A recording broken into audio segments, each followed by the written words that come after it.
Gracias, María del Pino, gracias por darme esta hospitalidad por tantos años continuados. Ana Cebrián del Pino, la vicepresidente, Vicente Montes, el director, Beatriz Laguatón, del equipo estrella de la Fundación del Pino, con el cual es un placer trabajar y coordinarse. Muchas gracias.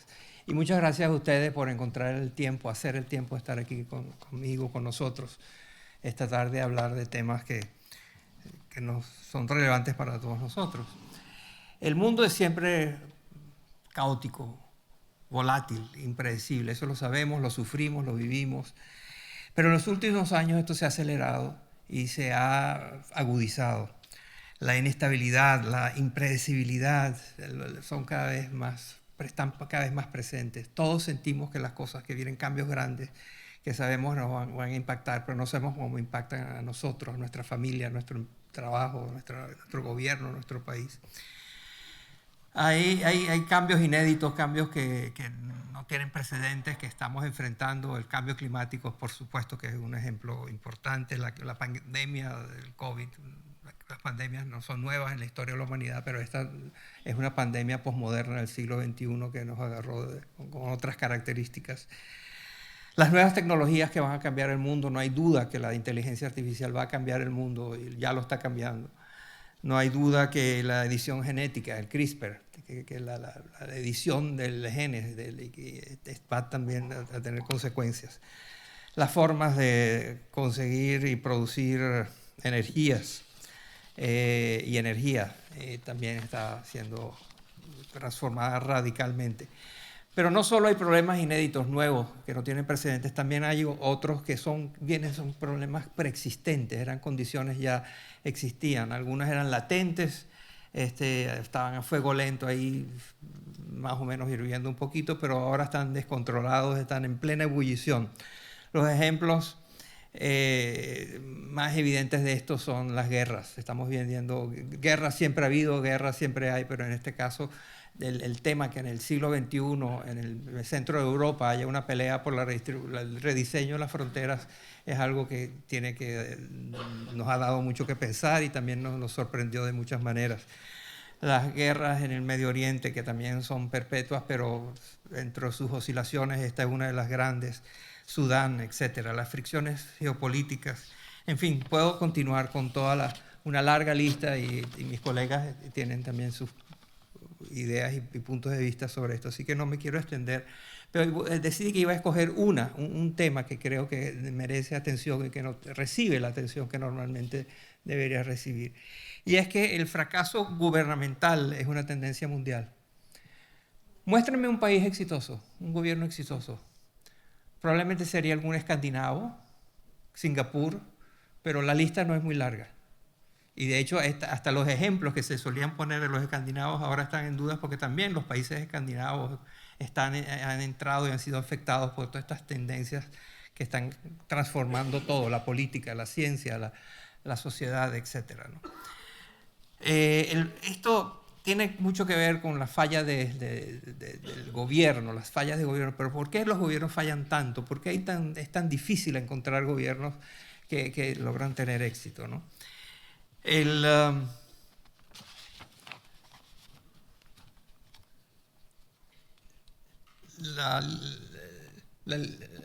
lista tiene que ver con las fuerzas, en parte sirve para ilustrar las fuerzas que conducen a este impacto, ¿no?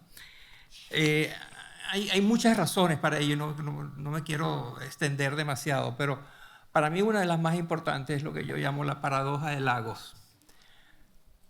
Ricardo Lagos, el expresidente de Chile, comenta que siendo presidente decide una especie de atención especial a un barrio muy pobre en las afueras de Santiago, al cual le dedicó recursos, atención, tiempo, construyó casas, el gobierno construyeron casas, construyeron un hospital, una estación de policía, de bomberos, y dotaron a ese pueblo de posibilidades que nunca había tenido antes.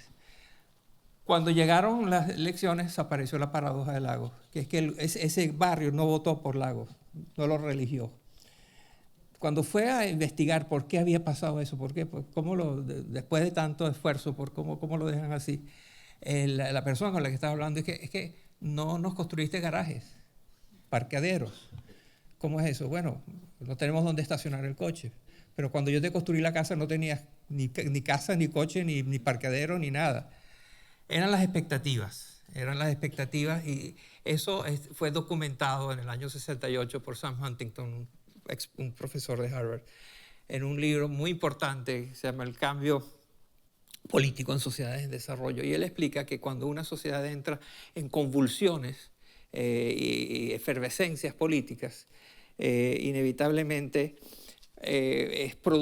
con frecuencia resulta de la aceleración de las expectativas de la gente y la incapacidad de los estados de satisfacer esas expectativas. Las expectativas crecen más rápido que las capacidades y eso genera una brecha que genera inestabilidad y genera mucho lo que estamos viendo. Entre otras cosas genera la antipolítica, genera toda esta postura que dice que se vayan todos son ladrones, no se puede confiar en nadie. Y bueno, y eso por supuesto que hace muy difícil gobernar. La otra es la antipolítica, genera niveles de polarización que son gravísimos. La polarización siempre existe y en la política siempre existe el enfrentamiento de grupos que se polarizan entre sí, etc. Eso es normal, hasta deseable, forma parte de una democracia. Pero en los últimos tiempos, debido a toda la parte de las redes sociales, la tecnología de información, etc., la polarización se ha hecho muy tóxica porque paraliza la toma de decisiones de los gobiernos. El juego se tranca. Cada vez hay más países del mundo donde está fragmentada la política en grupos, grupúsculos, y bueno, y ahí aparece la tiranía de las minorías, donde pequeños grupos logran imponer sus puntos de vista, pero no logran convertir al país en una fuerza de cambio más o menos constante, ¿no? El juego trancado, donde Frank Fukuyama acuñó un concepto que es la vetocracia, donde hay muchos grupúsculos y grupoides que tienen veto, que tienen la capacidad de bloquear las iniciativas, pero no tienen la capacidad de impulsar y de imponer y de actuar sobre esas iniciativas. Eso está pasando en muchísimos países y es sorprendente cómo se parece. Países tan diferentes terminan teniendo experiencias tan similares debido a este tipo de cosas. Y eso se ha vuelto imposible gobernar países fragmentados y dominados por la vetocracia, ¿no?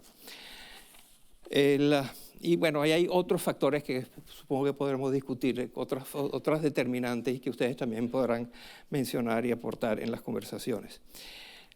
¿Cómo reaccionan los gobiernos que se ven discapacitados para satisfacer las expectativas de la gente, para satisfacer las promesas que le han hecho? Bueno, yo hablo en mi libro anterior y en de las 3 P's. El populismo, la polarización y la posverdad. Eso es increíble lo parecido que la manera como se manifiestan estos países es muy, muy diferente. El populismo lo conocemos, sabemos cómo funciona, etcétera.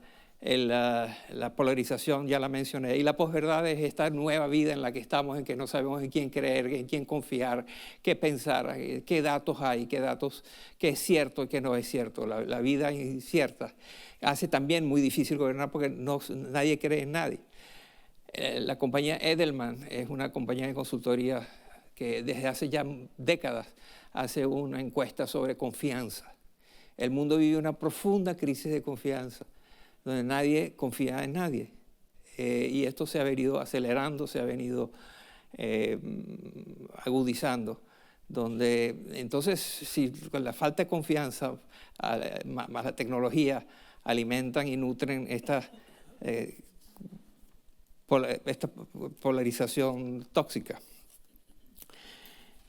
¿Qué hacer? Bueno, lo primero es descubrir la importancia de comenzar a entender mejor las razones por las fracturas, por la falla de los gobiernos en funcionar como deben. En economía hay toda una rama que estudia las fallas de mercado, cuando los mercados dejan de ser eficientes o capaces de asignar recursos, bienes, servicios, actividad económica. Y entonces el gobierno tiene que intervenir para corregir las fallas del Estado.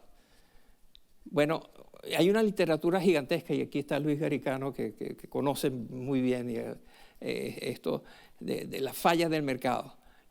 Bibliotecas enteras, departamentos de economía, estudios de doctorado, fallas de mercado, market failure.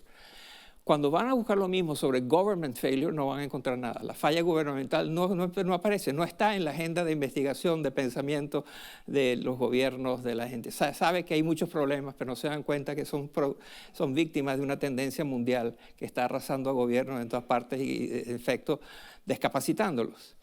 Entonces, la primera tarea es empezar a reconocer el problema. Nunca un problema ha sido resuelto sin antes no haber sido identificado. Este es el momento de identificarlo, de terminar con la coexistencia pacífica, con la mediocridad gubernamental, con la discusión banal sobre lo que está sucediendo y empezar a entender que las fallas de los gobiernos para hacer lo que dijeron que querían hacer es una tendencia global y que está afectando a muchos gobiernos, a todos los gobiernos de maneras muy importantes y profundas.